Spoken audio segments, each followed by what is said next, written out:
Bonds? Yes. It is the bond that grows between master and student. Hi everyone, welcome to Songwriter's Cantina. Today, I want to talk about Force Bonds. This power has been in the Star Wars universe for many years, and is now officially in Disney canon with the concept of the Force dyad in The Rise of Skywalker. Let's hear what the Jedi Council of old has to say about Force Bonds. Are you saying you are bonded with another? Such bonds normally grant strength to both, but not to such a degree. You are deluded to think it would be lethal. Bonds are a connection that can be formed at moments of crisis, or in the slow understanding that grows between master and apprentice. It is most common between two beings who are sensitive to the Force. It allows the transmission of feelings of influence. So, there seems to be more than one way to form a Force Bond. The first occurrence I want to talk about is when a master and student form a slow bond of understanding. Anakin and Obi-Wan are an excellent example of this. Upon becoming master and student, they had a rather rocky relationship, but due to the thousands of hours of sparring and all the missions they went on and the battles they partook together, the two grew to be closer than brothers by the time of Revenge of the Sith. Another way to form a Force bond was by forming a bond during a time of crisis or extreme pressure.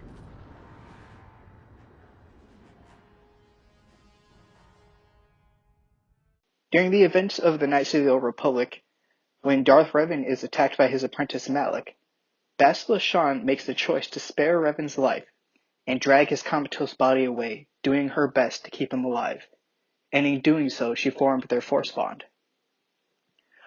Throughout the rest of the game, you play the reprogrammed Revan who lost his memory, and as you regain those memories, you share the visions with Bastila through your Force bond. Next, there are some users that are just naturally gifted at the art of Force bonding. The Jedi Exile that you play in the second installment of the Knights of the Old Republic was someone like this. This character's entire story was about bonds, and the echoes that come from forming bonds. So, there are many benefits and drawbacks to this technique. Emotions seem to flow freely between the bonded. Think back to the elevator scene with Anakin and Obi-Wan in Attack of the Clones. Additionally, once bonded, the Force users will always have a general sense of where the other is, no matter the distance in the galaxy. Another benefit of the Force bond is the ability to exchange or combine Force energies and techniques. The Jedi Exile and Kreia took advantage of this all the time during their journey against the armies of Darth Nihilus and Scion. During Legends, Luke Skywalker fights Palpatine when the Sith Lord comes back to life as a clone, and is easily bested and becomes his apprentice. However, when Luke and Leia tap into their natural bond from being twins, Luke meets an absolute fool of the Sith Lord.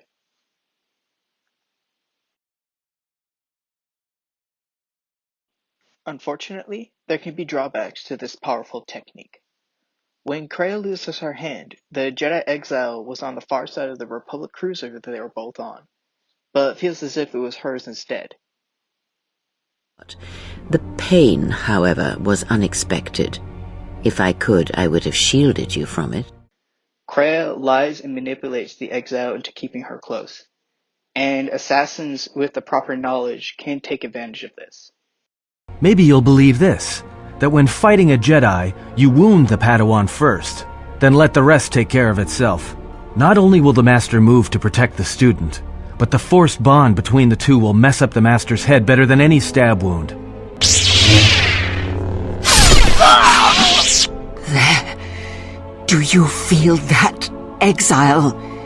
It cuts through your defenses, as unprepared for such an attack as you are.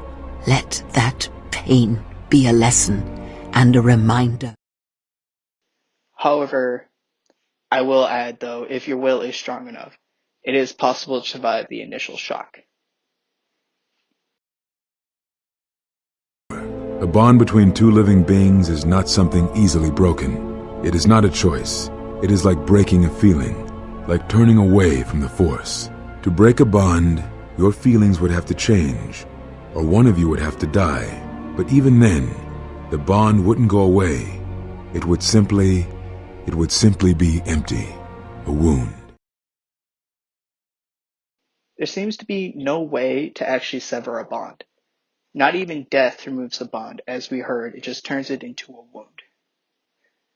During the Clone Wars TV show, we see the moment where Ahsoka senses Anakin's fall into Darth Vader. And after the events of Mustafar, neither Obi-Wan nor Ahsoka can sense Anakin any longer, and they believe he's dead.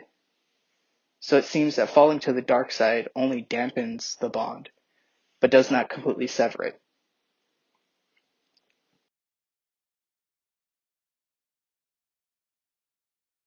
In conclusion, there are many benefits and aspects to Force bonding. We need to remember that a Force dyad in The Rise of Skywalker is the most powerful ability in the Force bond, only possible if the pair are deeply connected. I personally can't see Palpatine, who did attempt to make a dyad with Vader in the new canon, or any Sith, a true Sith who believes in their religion, allowing a bond like this to remain. Yes, it makes you more powerful, but the Sith are ultimately concerned about themselves and removing weaknesses of any kind. I understand that Disney or J.J. Abrams are trying a new idea on why the Sith were only two, but I think they would be ultimately too paranoid to keep the bond. So I know I missed a few things, but let me know your thoughts in the comments down below. Thank you.